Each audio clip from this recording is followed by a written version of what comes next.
कांग्रेस नेता उदित राज ने फतेहपुर में विपक्ष के नेता राहुल गांधी के दौरे को गरीबों और वंचित तबकों की आवाज बताया।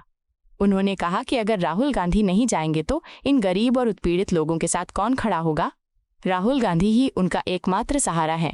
उदित राज ने कहा कि देश के गरीब, दलित, पिछड़े और आदिवासी समाज राहुल गांधी से उम्मीदें रखते हैं। उन्होंने आरोप लगाया कि मौजूदा सरकार इन समुदायों की उपेक्षा कर रही है, जबकि राहुल गांधी लगातार उनके अधिकारों के लिए संघर्ष कर रहे हैं। भाजपा नेता प्रतुल शाहदेव ने कहा कि अवैध प्रवासी शुरू से ही भारतीय जनता पार्टी के एजेंडे का प्रमुख मुद्दा रहे हैं। उन्होंने आरोप लगाया कि ये प्रवासी देश की संपत्ति और स्थानीय संसाधनों पर जबरन दावा करते हैं, जिससे बिहार और झारखंड जैसे राज्यों के हित प्रभावित होते हैं। शाहदेव के अनुसार सरकार की कल्याण योजनाएं, छात्रवृत्तियां और अन्य सामाजिक लाभ भी इन घुसपैठियों द्वारा हड़प लिए जाते हैं। उन्होंने कहा कि ये समस्या न केवल आर्थिक असंतुलन पैदा करती है, बल्कि जनसांख्यिकीय संरचना को भी बदल रही है, जिसे रोकने के लिए ठोस कदम जरूरी हैं। भाजपा सांसद मनोज तिवारी ने कहा कि जब किसी राजनीतिक दल का मुख्य ध्यान राज्य के विकास पर केंद्रित होता है तो गठबंधन के भीतर कुछ समझौते स्वाभाविक रूप से हो जाते हैं। उन्होंने माना कि मतभेद किसी भी साझेदारी में संभव है, लेकिन उन्हें संवाद और सहमति से हल किया जा सकता है। तिवारी ने कहा कि समस्या तब उत्पन्न होती है जब गठबंधन की भावना की जगह केवल सत्ता पर काबिज रहने की लालसा हावी हो जाती है।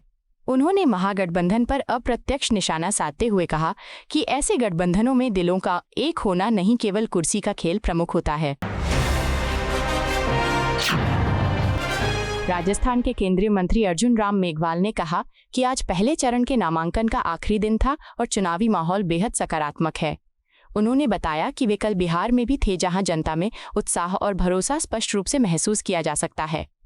मेघवाल ने कहा कि प्रधानमंत्री नरेंद्र मोदी की नीतियों का प्रभाव बिहार में विकास और सुशासन के रूप में दिखाई दे रहा है।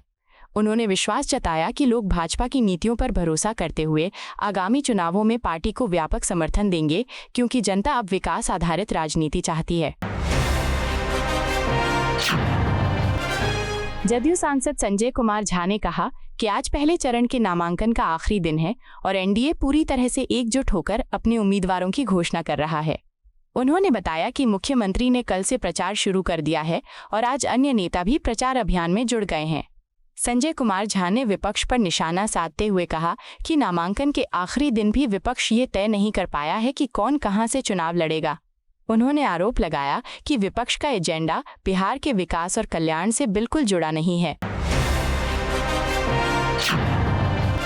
केंद्रीय गृह मंत्री अमित शाह के बयान पर प्रतिक्रिया व्यक्त करते हुए भाजपा विधायक राम कदम ने कहा कि विपक्ष ने जानबूझकर कई राज्यों में विदेश से आए घुसपैठियों को प्रवेश करने दिया। उन्होंने आरोप लगाया कि इन लोगों को मतदाता सूची में शामिल किया गया और रातों रात राशन कार्ड भी बनवाए गए, जिसका उद्देश्य केवल चुनावी लाभ हासिल करना था। कदम ने कहा कि सिर्फ चुनाव जीतने के लिए देश की सुरक्षा से खिलवाड़ नहीं किया जा सकता। उन्होंने जोर देकर कहा कि भारत सबसे पहले अपने नागरिकों का देश है, बाहरी घुसपैठियों का नहीं। उत्तर प्रदेश में हरिओम वाल्मीकि मॉब लिंचिंग मामले पर प्रतिक्रिया देते हुए कांग्रेस के प्रदेश अध्यक्ष अजय राय ने कहा कि दलित समुदाय के साथ खड़े होने वाली एकमात्र पार्टी कांग्रेस है। उन्होंने कहा कि कांग्रेस ने हमेशा हर वर्ग की आवाज बुलंद की है, चाहे मुद्दा बड़ा हो या छोटा।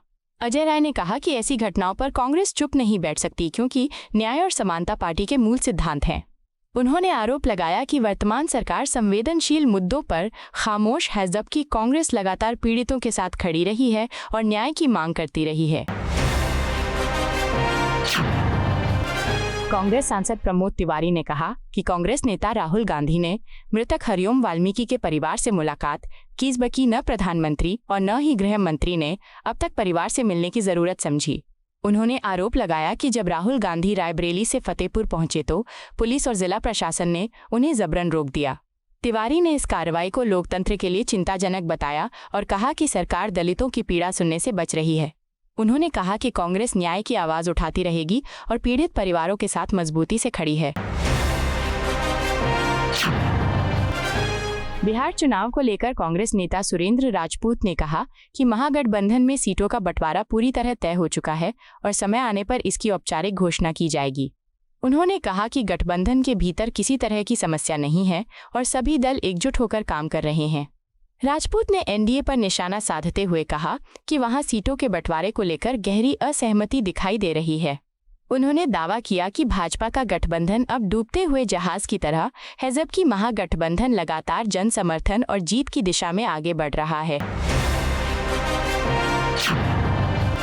भाजपा सांसद प्रवीण खंडेलवाल ने दिवाली और धनतेरस के अवसर पर व्यापार को लेकर कहा कि इस बार त्योहारों को लेकर लोगों में जबरदस्त उत्साह देखने को मिल रहा है।